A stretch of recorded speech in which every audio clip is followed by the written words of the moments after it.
Hey you guys, so as you guys know, I always start off with a sketch.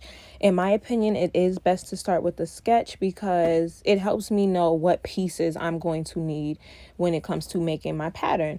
So I'm just drawing the sketch of the dress that I'm going to make, and as you can see, I'm just drawing out the front, I'm drawing out the back, I'm drawing out the straps, and I am going to fill it in just so that you guys can see, even though I'm making a white dress, just so you guys can see the pieces we're going to need. So we are going to need a full front, only a back that's covering, our butt. And then we're going to need those straps that are in the back. So like I said, it's always best to start off with a sketch or at least some type of inspiration picture so that you know exactly what pieces you need if you are creating a pattern. And the good thing about creating a pattern is that if you want to make this dress again, you can always make it again instead of like starting from scratch. And as you guys know, I am not completely doing this from scratch as the way I learned in beauty school. We're going to use a dress to trace. These are the materials you're going to need. You're going to need pattern paper, a dress to trace, paper scissors, and fabric scissors. And let's just get into it. The first step, always the first step, is to create a grain line. A grain line is basically the straight line that you're cutting your fabric in. I hope I said that right. The direction you're cutting your fabric in. Yeah. Then the next thing you're going to do, you're going to get your dress that you're tracing. This is a dress that fits me very well. You're going to fold it in half, and then you're just going to completely trace around it. So this dress is a little different than the dress that I'm making. However, it is going to act as a template for me to kind of draw my design. So the next thing I'm doing, I am, altering it a little bit because it was a bit different than my measurements. So I'm just going in and adding a little more, a few inches to the bust line. I added some inches to my waist, and I also added some inches to my hips because it was just a little bit smaller than what I needed. And then that's pretty much all I did as far as the pattern. And then I'm going to go in with a Sharpie marker to kind of outline that line. One, it helps me when it's time to add my seam allowance, and then it's easier for you guys to see on camera. So I'm just going to go ahead and connect all of those new lines that I created so that this dress will fit me well, fit me nice and snug so that she can be snatched. You feel me? She's trying to gain some weight out here, but she's still trying to be snatched, you dig? So yeah, so I'm just using my Sharpie marker, going across those lines that I created. As you can see, that first line is the original shape of the dress, and that second line is with my new measurements added, so the measurements that's going to fit my body. And then you want to use a 1/2 inch seam allowance. A 1/2 inch is standard, so just use a 1/2 inch seam allowance. If this was a dress that you wanted to alter, like I just said, I am gaining weight. So if you are someone that wants to gain weight as well, I would cut the dress 2 inches bigger, but still sew it in 2 inches. And you want that 2 inches so that you can let it out gradually as you gain weight. That's just a little tip. But yeah, so like I said, do a 1/2 inch all the way around. And yeah. So if you have never watched my videos before, when I'm making something simple, I like to use one pattern for both the front and the back if I can do that. So here, all I'm doing, I created a line at my waist and I went down 2 inches for the back, basically. And it's probably hard to see this as a pattern, but when I cut out the fabric, you'll see it. So now you're going to fold your fabric in half, right sides, so you should have the wrong sides facing up. Then you are going to pin your fabric on the fold. You pin fabric on the fold when you do not want a seam. If you cut out 2 pieces, you will have a seam. So we're cutting it on the fold, so we'll have no seams in the middle of our dress, only on the side. So as you see here, the pattern looked small to me, even though I applied my measurements, so I cut it out bigger. This was 100% unnecessary because the dress was too big for me when I cut this out, and I winded up having to take it in a 1/2 inch. So that 1/2 inch extra that I cut out, I winded up having to cut that off anyway. But your girl gets nervous, her anxiety starts raging, whatever. So I'm just showing you this part, and I'm going to show you where we are going to fold our pattern in half so that we can cut out our back piece. But this is our front, and now we are going to go on to our back. So as you see, I did the exact same thing, but I folded it.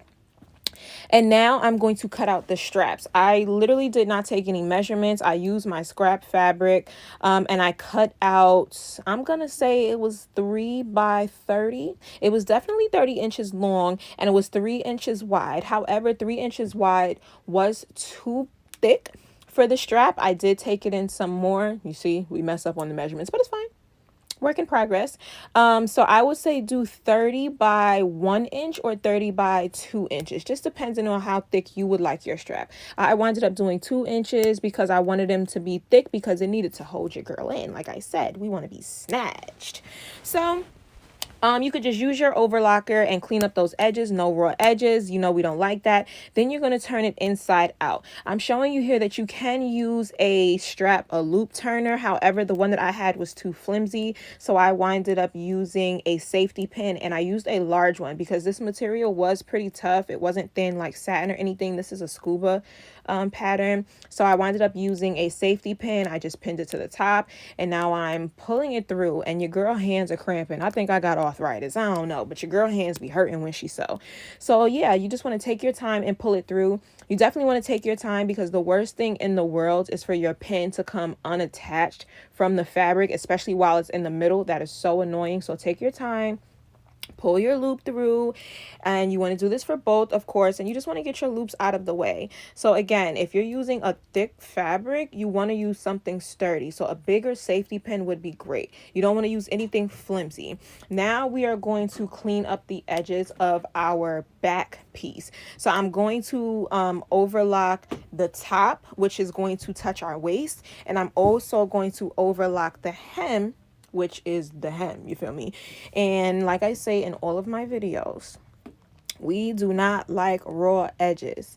It's just not, no raw edges, you feel me? So just take your time and use your serger. If you do not have a serger, use your zigzag stitch on the lowest stitch length, and that will clean up your edges as well.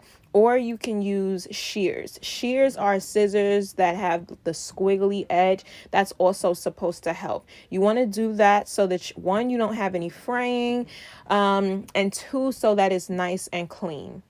We love clean edges. So again, like I said, I'm just using my serger. My serger is from Singer, as you can see by the symbol. And I'm just cleaning up the edges. I'm cleaning up the waist, and I am cleaning up the hem.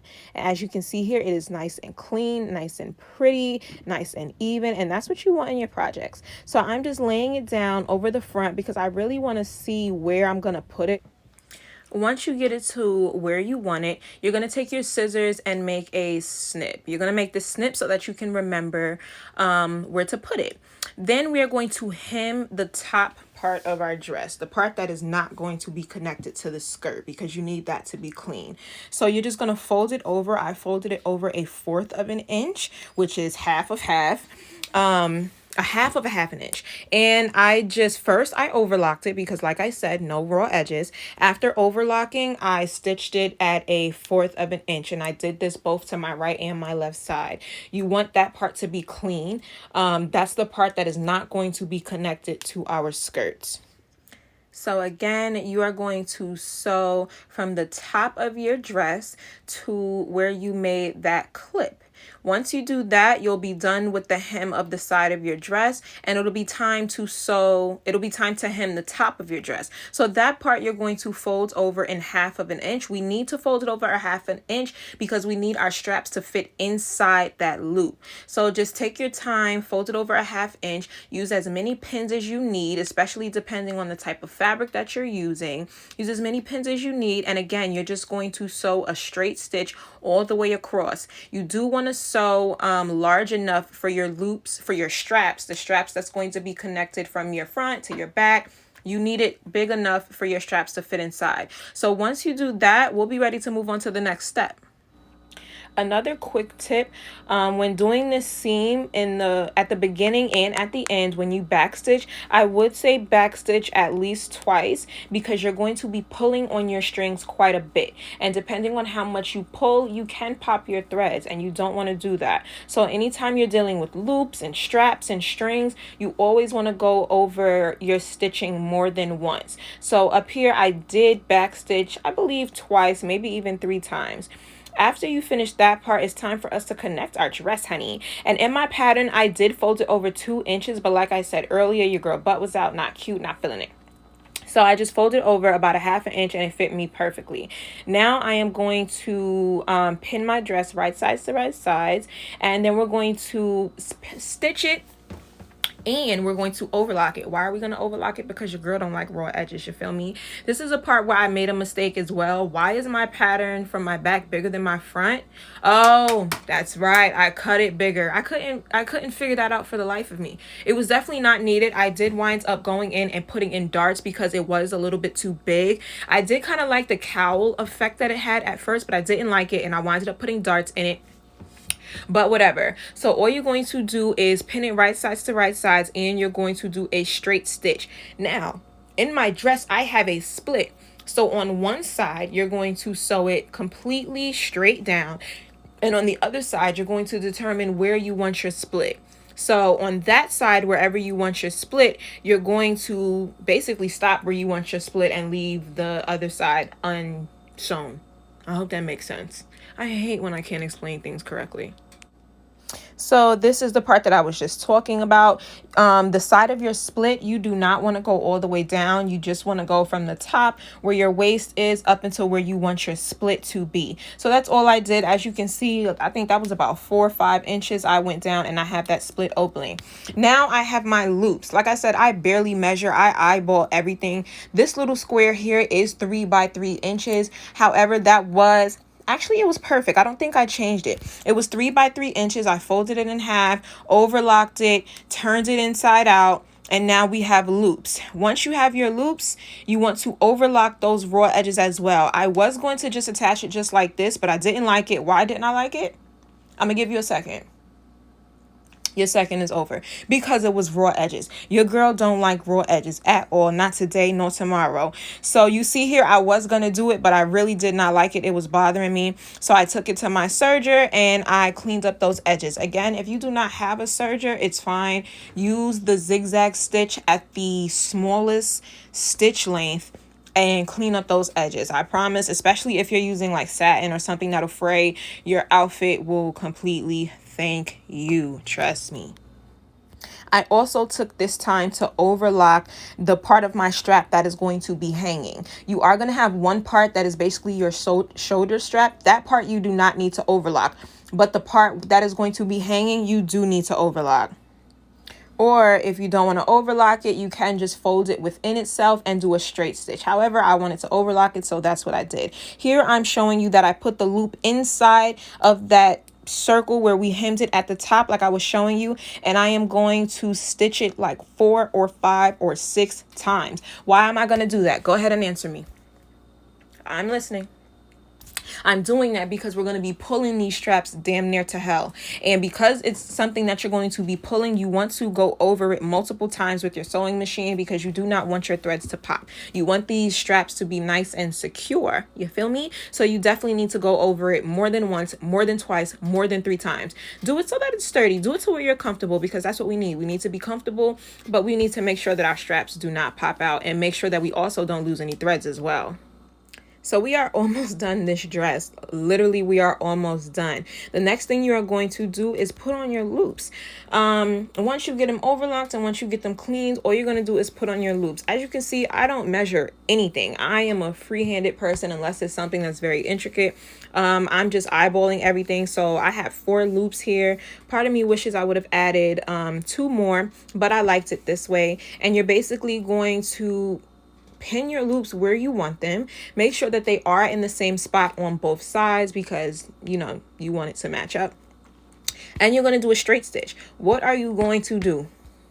Go ahead.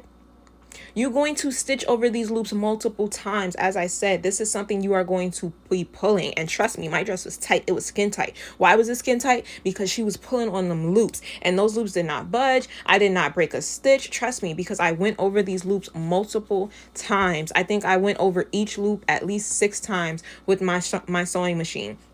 This is kind of key because you want it to be tight. You don't want it to be loose. Trust me, if you do it only once, you're going to lose a loop. You're going to lose a strap, especially if it's something you're going to pull tight. OMG, we're literally almost done. This dress did not take long, you guys, at all. It really did not. The next step, almost the second to last step, is hemming. You're going to hem your hem, which is at the bottom. You're going to hem it, fold it over a 1/2 inch. Use your iron if need be. Personally, this is not a fabric where you need iron, but if you're using a fabric where you do need to iron, use your iron. It helps. Use as many pins as you need to use, but you're going to fold it over. You're also going to hem your splits. And I folded that over a 1/2 inch. And honey, once you hem, you are done. You are finito. Look at these pictures in this video.